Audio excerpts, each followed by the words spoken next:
Not every DC character was carefully planned. Some were created by accident, rushed ideas, last-minute changes, or filler concepts meant to disappear after one issue. But instead of fading away, these mistakes took on lives of their own. A throwaway character who became a cult favorite, a temporary replacement who refused to leave, and heroes born from editorial chaos who ended up reshaping DC history. These weren't calculated creations. They were happy accidents DC never expected to last. So, which DC characters were never meant to exist, but did anyway? Here are 10 accidental creations DC didn't plan for. At number 10 is Donna Troy. Donna Troy was created because DC Comics made a mistake. In The Brave and the Bold issue 60, 1965, the creative team introduced Wonder Girl believing she already existed as a separate character. Editors and writers had confused Wonder Woman's time travel stories, where Diana appeared younger, with an actual teenage sidekick. That character had never existed.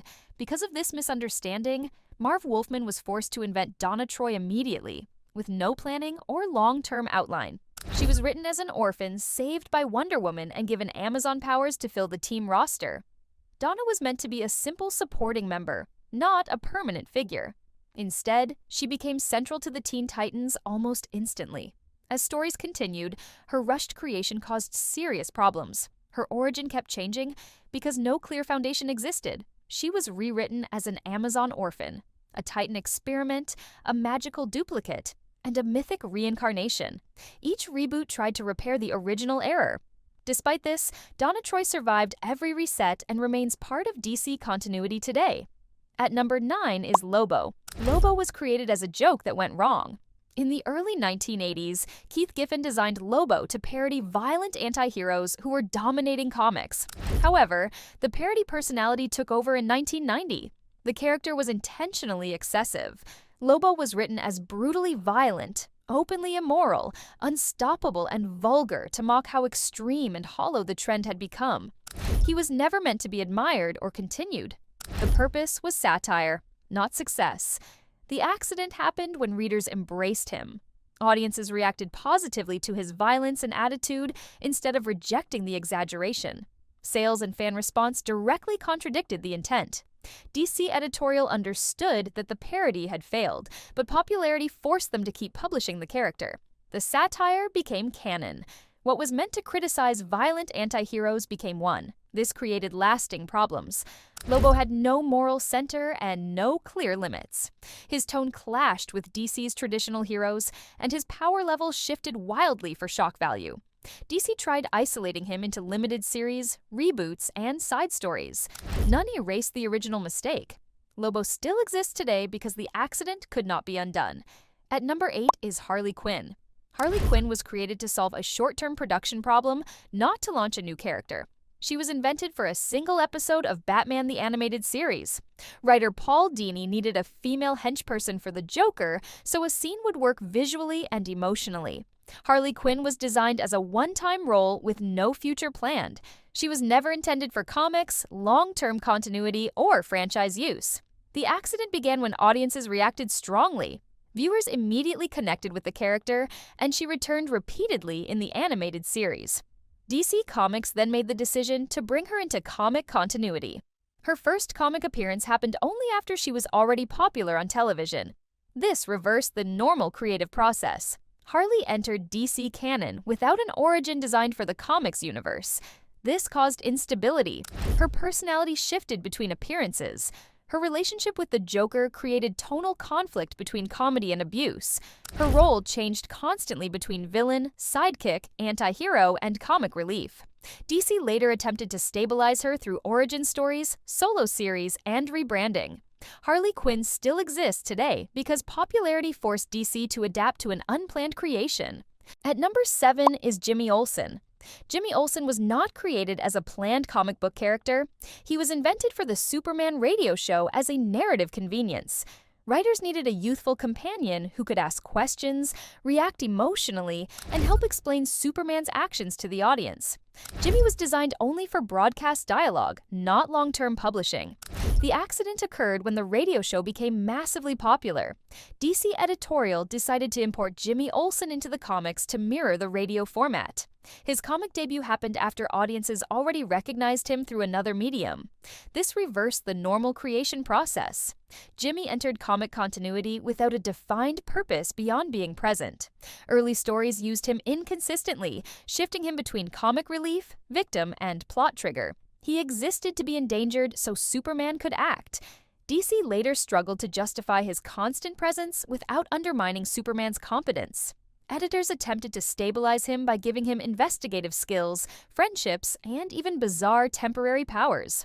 Jimmy Olsen still exists today because audience attachment forced DC to keep a character who was never meant to be permanent.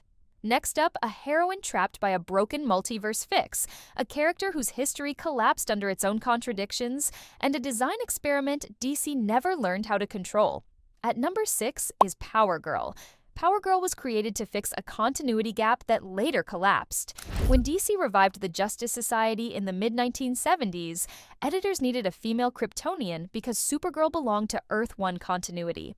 Power Girl was introduced as Superman's cousin from Earth 2. This solution worked only while the multiverse existed.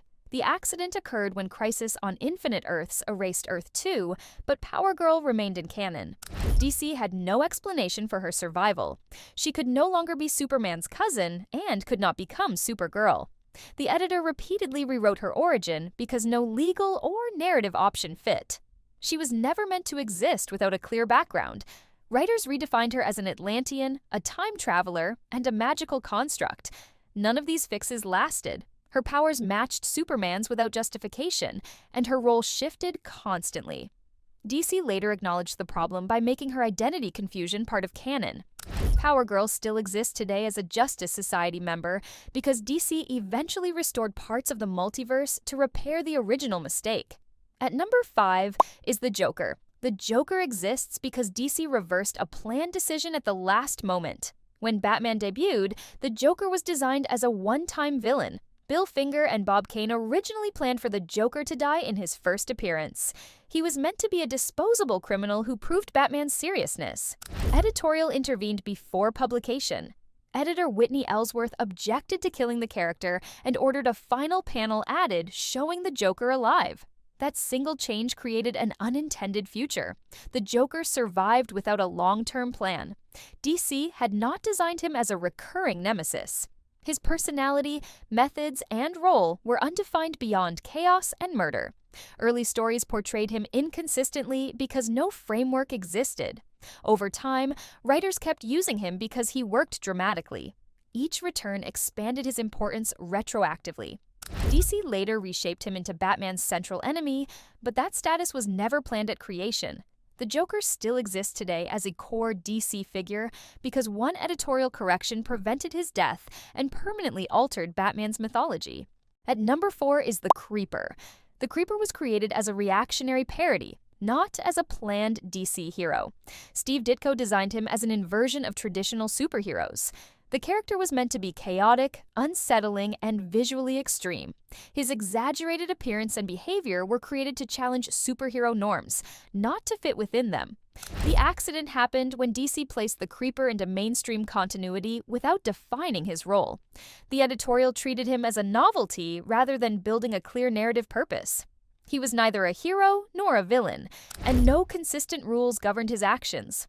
This lack of planning caused immediate instability. His origin changed repeatedly. His powers shifted between chemical experiments, technology, and psychological fragmentation. His mental state varied from uncontrollable madness to calculated control. Each new appearance contradicted the last. DC attempted to repair the problem through reboots and rewritten origins, but no version fully replaced the others. Removing the character was unnecessary, yet integrating him was impossible. The Creeper continued appearing sporadically, trapped between satire and canon. He still exists today, largely unchanged, because DC never fully corrected the original mistake that created him.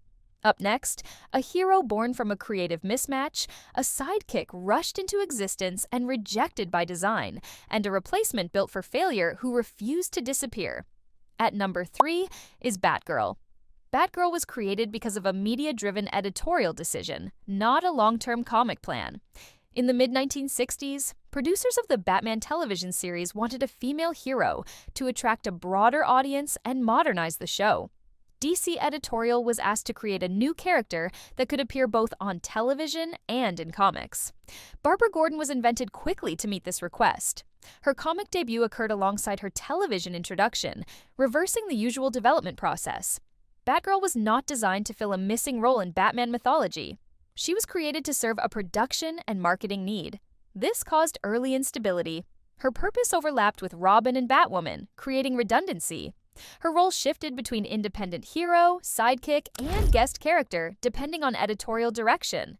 DC later struggled to justify her long-term presence once the television series ended. Writers attempted to stabilize her by redefining her intelligence, career, and independence. Batgirl still exists today because DC adapted a character that was originally created to support a television show rather than comic continuity. At number 2 is Jason Todd. Jason Todd was created because DC needed a new Robin quickly. After Dick Grayson became Nightwing, editorial rushed to preserve the Batman and Robin image.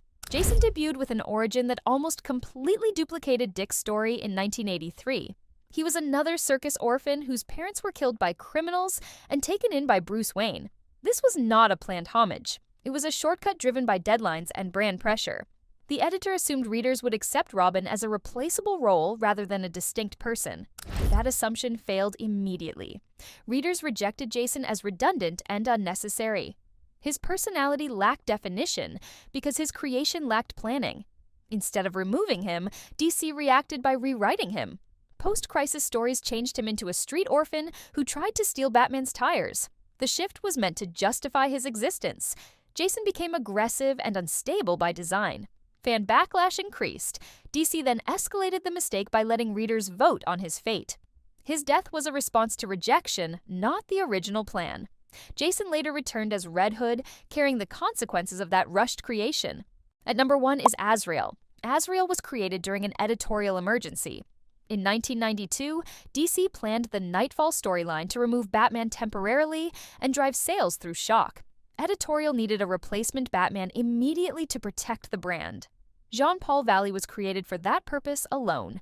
He was designed to wear the cowl while Bruce Wayne recovered. Azrael was never meant to last. His violent methods, extreme armor, and psychological conditioning were intentional exaggerations meant to show what Batman should not be. The plan was simple. Readers would reject Azrael and accept Bruce Wayne's return. The accident happened when the character became popular. DC could not erase him once Nightfall ended. No long-term role existed for him in Gotham. His motivations were unclear, and his brutality clashed with DC's heroic structure. Writers struggled to move him forward without undoing his original function. DC removed him from Gotham, expanded his backstory, and pushed him into mystical storylines. Azrael still exists today as a permanent result of an editorial panic decision. Which mistake do you think was the best one? Comment below, press the subscribe button and bell icon for regular updates, and let us know.